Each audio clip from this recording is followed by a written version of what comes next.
如果球买错，可能白花好几千；重量如果选错，那可能一整年都白练啦。球越重越好的话，那为什么不是每个职业选手都是打16棒的球呢？你有没有这种经验？你最好的那一球，往往出现在第3局左右。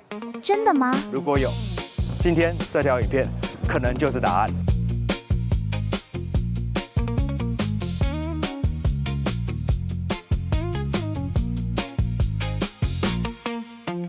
有一句广告词：你终究是要开欧洲车的，何不一开始就开？所以很多人都建议直上14棒，要买就买最好的。保龄球的设计呢，就是以14到16棒作为完整球心，低于14棒的球呢，基本上都有功能上的简化。保龄球的拳导也很多是依赖球的惯性，所以理论上球越重它就越强。以汽车为例，更好的性能往往搭配着更高的油耗。0-100加速越快的车，车价也往往越贵。带回保龄球，要打越重的球，就需要更好的身体素质。在市区里面开小车，往往比开跑车还要灵活、更舒适。国外也有研究过，同一个选手他在使用14棒以及15棒的球有怎么样的差别？通常呢是14棒的球，球速还会比较快。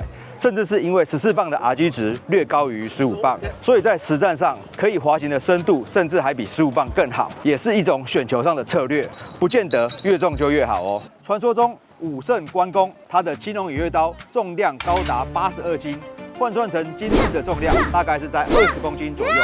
20公斤呢，我们一个成年男子要拿起来都不太容易，何况拿着它挥舞杀敌。所以，就算我得到了青龙偃月刀，我也不会变成武圣啊，它可能会成为我的负担。能够趁手发挥的武器，才是最适合自己的专务。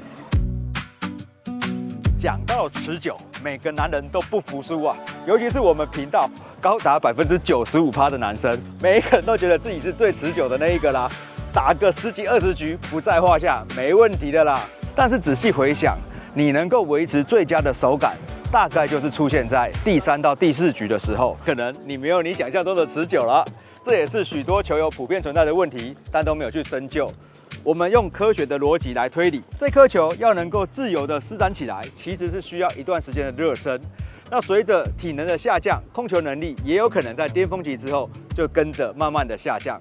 那有几个推断是我们常见的问题，第一个就是热身不足。从事保龄球运动的爱好者呢，往往在热身的期间都很偷懒。留言一下，你们在打保龄球之前有没有做好充分的热身呢？如果没有做好充分的热身，其实你的第1局跟第2局可能还是在热身阶段而已。第二，专注力不足。保龄球是一个需要长时间维持专注力的运动，如果没有刻意的提醒自己，很容易从练球模式变成丢球模式，我只是把球丢出去而已。那这个分心当然就会反映在我们的分数上，所以到了比赛的后段呢，分数可能不自觉就会往下走。第3点，体能不足。如果你是一个拳打率高达50%的保龄球高手，那你有没有想过，一场6局的比赛，你还是需要投超过100球的用球数啦？所以真正的考验不在于你什么时候可以投出那一记好球，而是你能不能维持着到100球、100次出手都维持着相同的品质呢？如果你的身体素质无法承受100次的高品质出手，到了比赛后段，球速、动作稳定性都可能开始下降，最后影响的不只是体力，而是每一球的完成度。这就像健身一样，假设我的训练目标是100公斤，3组，每组15次。如果一开始我就逞强加到120公斤，也许第1组我还能够完成，但是后面的组数要不是做不完，要就是动作开始产生了变形，靠着其他肌群的代偿，看似可以举得更重的重量，事实上你完成的训练品质反而是更差的。保龄球也是，重量是物理上的优势，但只有你能够稳定的驾驭它，那才是你真正的优势。保龄球界有一句名言是这么说的：轻松丢，10局都不累；要求品质，10球就很有感。在我教球的生涯当中，让球员把每个动作环节都做确实后，他们发觉，怎么打10球比我打10局还要累呢？到底怎么样去检视我们投球的品质？有几个指标给大家参考。第一就是球速啦，球速不是甩出来的，是动作长出来的。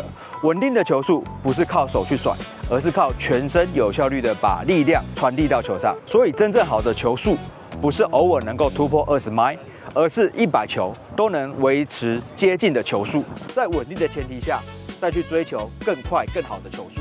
第二就是姿势，姿势也不是摆出来的，是能量传递效率的结果，不是摆一个好看的 pose 就可以了。当力量能够顺畅的从下肢一路传递到我们的球上面去，越少的能量冲突与损耗，我们的身体就会保持着一个很好的平衡状态。反之，如果过度用力，就无法有效的释放能量，这个身体就会开始补偿，动作就容易失去平衡，姿势也会跟着跑掉。那我们在打球的时候，能不能维持6局100球都是一个稳定不会晃动的好姿势呢？第三，转动状态。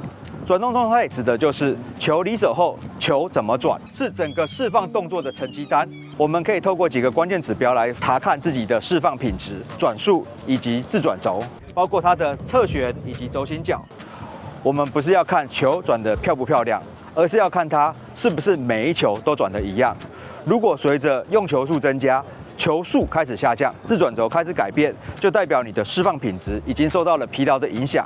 很多时候并不是技巧突然变差，而是球的重量已经让你无法从第1球到100球都维持着一样的释放品质。就像健身一样，重量超过能力的人，第1组不一定会失败，但是后面的每一组动作都会开始变形。保龄球也是，适合你真正的重量，不是第1球投得好，而是到了100球，你还是可以维持相同的转动状态。最后就是身体的反馈，身体是我们最诚实的裁判。适度的疲劳是我们合理运动训练之后的结果，但是如果持续的疼痛，那就不是啦。如果你的手会发生红肿、拉伤，非常的酸痛疲劳，需要很多天才会恢复的话，那也许你就该去检视一下这个重量是不是真的适合你。如果你也相信真正的进步不是靠迷信，不是靠天分，也不是靠毫无方向的苦练，而是靠理论、科学以及务实的训练，那么欢迎订阅滚滚猪公，拉近你与300分的距离。如果球买轻了怎么办呢？很多的职业选手都是打15、16磅的，我是不是也该直接练重球呢？我认为最大的误区就是我们不该把目标重量当成我们的起始重量。重球可以是你的目标，但不应该是你的起点。经过系统性的训练，许多的女子选手、青年选手，她都可以稳定的驾驭14磅以上。这代表重量是可以培养出来的能力，而不是一开始就该去证明我可以打那么重。每个人打球的目的不同，没有一个重量是适合所有的人的。对于大多数的人来讲，能够享受这项运动，持续稳定的进步，感受自己越来越好的那个过程，其实比追求能够打更重的球还来得有意义。过重的球容易创造出更多的全倒，过轻的球容易把你的问题显现出来。以我的经验来说，超负荷的去打更重的球，虽然球速有可能下降，但是因为重球本身的物理优势，再加上高性能的球容错率较高，往往可以形成更漂亮的竞品角度，甚至更容易创造出更高的全倒。全倒多，分数就高，但是高分不代表你的动作真的好。真正要能够把球控制的细腻稳定，反而困难得多。那打轻球真的很简单吗？我觉得打轻球啊，没有大家想象中的那么简单啊。因为大部分的人一拿到轻的球，就容易出力，很大力的把球丢出去，或者用力的甩球，反而容易把整个动作做变形，不容易做得更完整。在我的观点，轻球反而更诚实，它没有高性能的球星去替你加分，也没有重量去帮你做补偿，留下来的就是你动作给它怎么样，它就给你怎么样的效果。有时候你用轻球，即便打进漂亮的1-3口袋点，全倒率可能还是很低，甚至会让你有一点点失去信心。这真的有效吗？这也是许多人愿意打重球，不愿意去练轻球的原因。但是如果你静下来，耐心的去用轻球找方法，你会发觉打出更好的释放、更好的转动、更好的竞品角度。你能够把一颗轻球打得又准又稳，而不再依赖球打到1号屏的乱倒，那你就会发觉，你掌握的不只是这颗球，而是你真正开始掌握了保龄球细腻的技巧。如果你现在打球遇到了瓶颈，不妨找一颗比你平常打球还要轻的球来练习，或许你会有一些新的感悟。当你可以把更轻的球打得漂亮，那你再打回重球，你的球只会变得更可怕。因为真正进步的不是性能更好的球，而是你的技巧。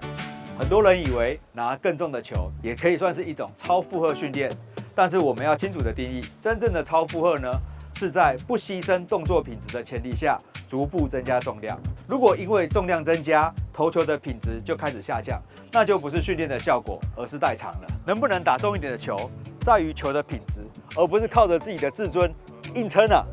如果这阵子刚好有滑到滚滚助攻的 Shorts 的朋友，应该有看到我的动作大改变啦，我完全是打掉重练了。从一开始的无法适应到逐步掌握新的技巧，那个过程当然是很开心的。那能够达成这个进度，你们有想到我一开始是用几磅开始做练习吗？练到怎么样的程度之后呢，我才选择增加重量去走向下一个阶段。那为什么我要放弃原本的动作？改善了这些，到底帮助了我哪些的投球品质？这些心得体会我会放在频道会员里。如果你们想要知道的不只是拿几磅，而是为什么要拿这几磅来做练习，用意是什么？欢迎加入我们的频道会员。也好奇的问各位，你们有发觉频道会员上面的那个徽章有很漂亮的巧思吗？我花了很多功夫，没有人发现吗？我觉得那个真的很棒，你们一定要帮我看一下。飞碟球想转得更快吗？想知道怎么打得更准？什么才是高品质的飞碟？助走到底该练什么？没有捷径，我们一起一球球打得更好。记得订阅滚滚助攻，拉近你与300分的距离。为什么？赞哦！我真的很希望有人可以是我的知音。这集影片的主题其实就是来自于留言啦，所以如果你们在保龄球上面有任何相关于保龄球的问题，都欢迎留言给我。如果大家都感兴趣的话，我们单独再来拍一集做详细的说明啦。最近频道做一点点的小转型，对于保龄球的这些热情跟经验，会放在滚滚助攻的频道回馈这个我喜欢的运动。一些非关保龄球的，我会放在我自己的频道。如果你们有兴趣的，可以来追一下。一些去旅游的，就会放在露比香妞的频道，也欢迎大家追踪起来。我是台主，我们下一条影片见。